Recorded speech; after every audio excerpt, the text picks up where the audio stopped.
పేరు నాయన వచ్చి మాట్లాడుతున్నాడండి ఎగ్గ పప్పుల గురించట తప్పుడు ప్రచారాలు చేస్తున్నారటండి. చాలా తప్పుడు ప్రచారాలు చేస్తున్నారట, చాలా అబద్ధాలు చెప్పేస్తున్నారట. సత్యహరిశ్చంద్రుడికి మేనమామ మేనలుడు మనోడు ఎప్పుడు అబద్ధాలాడు, ఇంకా సత్యహరిశ్చంద్రుడు తోడలుడు జగన్ రెడ్డి అయితే జగన్ రెడ్డి అసలు అబద్ధాలాడు, అసలు వైసీపీ వాళ్ళు ఎవరు అబద్ధాలాడు. కాబట్టి ఎదుటి ఎవరు అబద్ధాలు చెప్పేశారటండి. దాన్ని గిల్లగిల్లా కొట్టేసుకుంటూ వచ్చాడు మనోడు. ఈయన ఏం మాట్లాడు ఒకసారి మీరు కూడా వినండి. అది సాక్ష్యాల ఆధారాలు లేకుండా తెలుగుదేశం పార్టీ అంత నీచంగా ఇలకలాగా నీచమైన ప్రచారాలు అయితే చేయదు.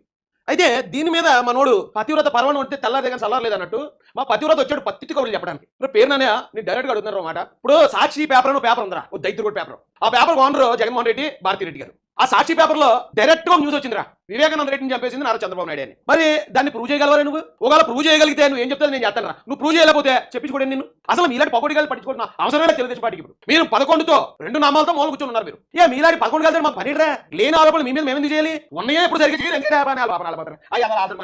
బురద అయితే మనమే పడుతుందండి. ఆ బురద పొందలేండి వాళ్ళు అని తెలుగుదేశం మిమ్మల్ని అలాంటి మీద లేని క్రియేట్ చేసి అంటే